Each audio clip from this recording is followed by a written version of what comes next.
I've been a teacher for a very long time. I started lecturing professionally in 1988. That's probably before a lot of you were even born. One of the things that I see that's a major impediment for all students of everything I teach, from Tai Chi to qigong, you name it, is people do not have any discipline. When you're doing inner work, spiritual development, it takes commitment and discipline. This is why I give my students a gong. A gong is a 100-day commitment to a given practice. And if you miss a day, even the 99th day, you must start over again. Steiner talks about this extensively. Osho talked about it. Rudolf Steiner and Osho both, paradoxically, I studied them both extensively. I've got over 800 pages of handwritten notes for 5 years of studying Osho's work. Both Steiner and Osho said the almost parallel thing. Osho got so frustrated because students kept coming to him complaining that what he was teaching them didn't work. And when he investigated, he found out that they just weren't doing it. It made him so upset, he went silent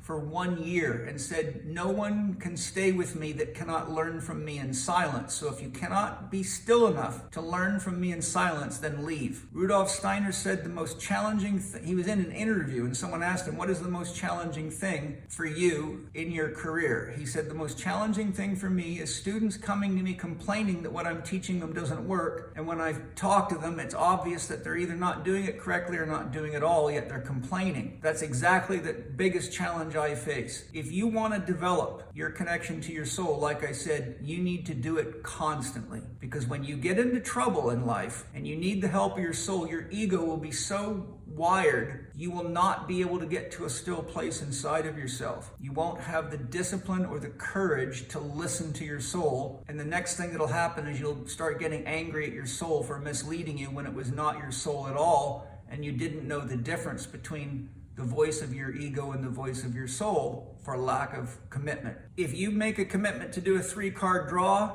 commit to it for at least 100 days. The Chinese Taoist masters found that a 100-day gong was necessary for anyone to get any legitimate development, because when you're doing inner work, each day you cultivate a little bit of life force or a little bit of depth of clarity or a little bit of mastery. If you don't do it for at least 100 days straight, what the Taoist masters showed is that the amount of life force and energy and chaos you generate each day will never actually be surpassed by what you're developing. So you end up going from this thing to that thing, and that's what I see as monkey-minded behavior.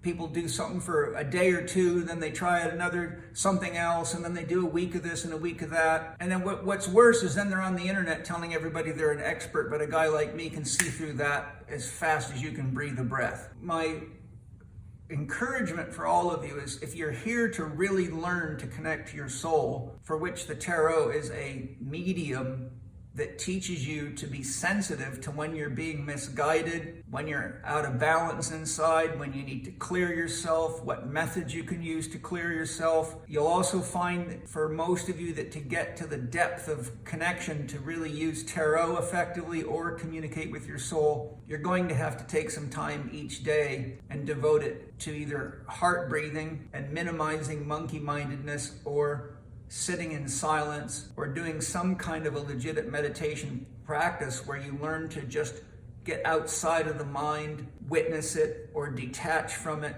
or you will always have a buzz box for a head that'll take you over, and you'll make mistakes over and over again, and you'll think that the world is mean to you, and you'll fall into the victim archetype and every other thing I see all the time. I just want to share that from my heart to yours. If you're going to hire a guy like me to teach you, then be a good student, or you're just wasting money and time, and it'll bite you. There's a reason your soul led you to someone like me to teach you. I've been extremely disciplined my whole life. Penny can tell you that. Anybody that knows me knows that. And I'm glad I have, or I wouldn't be useful to any of you. Nor would I be useful as a teacher to anybody. I'd just be an internet bullshit artist. And I'd have to hire somebody to create nanobots as followers to make it look like people actually follow me, which is another gimmick.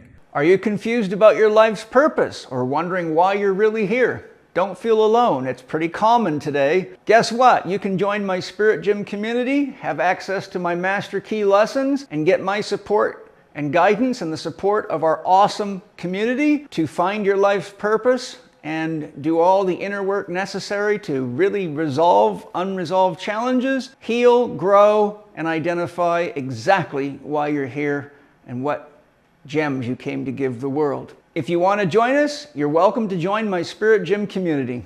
Anyhow, so I hope you guys can appreciate what I'm sharing. Those of you that are older probably can really appreciate it more than the younger people, but it concerns me what in social media is destroying people's minds, so is AI. I don't know if you know, but the first actual scientific study just came out recently looking at the intelligence of and psychological profiles of people using AI regularly, and it showed beyond a shadow of a doubt it's destroying their ability for interpersonal communication and their intelligence factors, motivation, and capability of solving problems is going down significantly the more they use AI. So we have to be very careful to remain human and maintain our humanness. And on that note, I'll tell you something Steiner said that's quite powerful.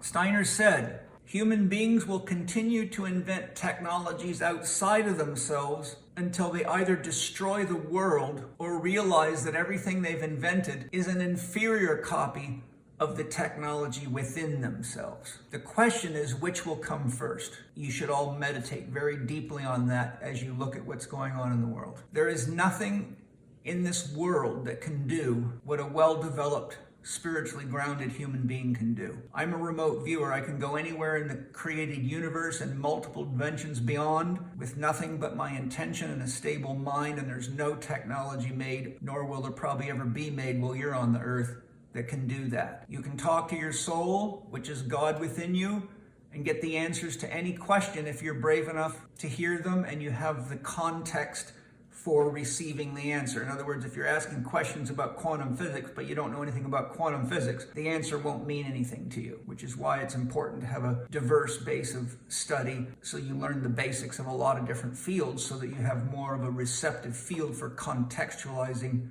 what your soul can give you answers to.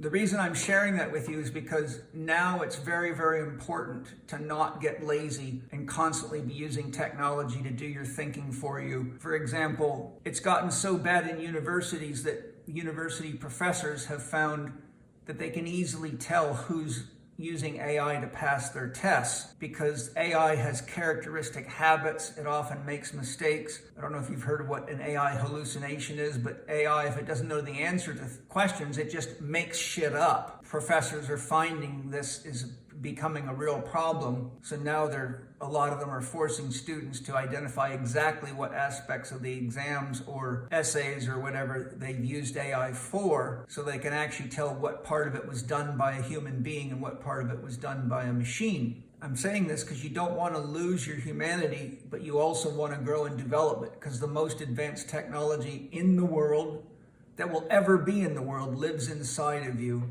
And to avoid using it, well, ask yourself this question: what are you going to do when the power goes out? What do you do when there's no batteries? I live on top of a mountain and the power goes out here regularly. If you can't find your way without an electronic compass, you're screwed. If you don't know how to find water without a gadget, you're screwed. If you don't know how to hunt and feed yourself or gather, you're screwed.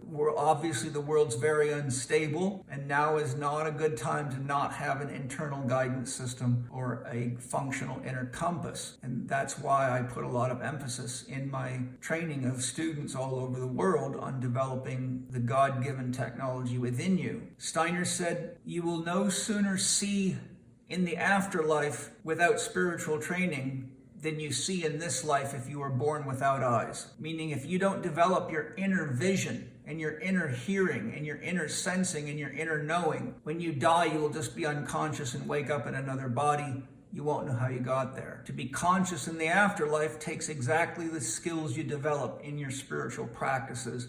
And that's why clairvoyance, clairsentience, clairaudience, intuitive knowing actually turn out to be the senses you use when you drop the body. So hopefully my little rant here helps you understand my concerns as a teacher who's 64 years old and has seen multiple generations in my lifetime degenerate progressively in the time I've been a teacher. I started in my career 41 years ago. That's 2 complete generations of human beings. By the age of 20, most people are ready to have kids and have already had them or can have them. So if you take 40 years of being a therapist and a teacher, I've literally watched 2 full generations of human beings come and go.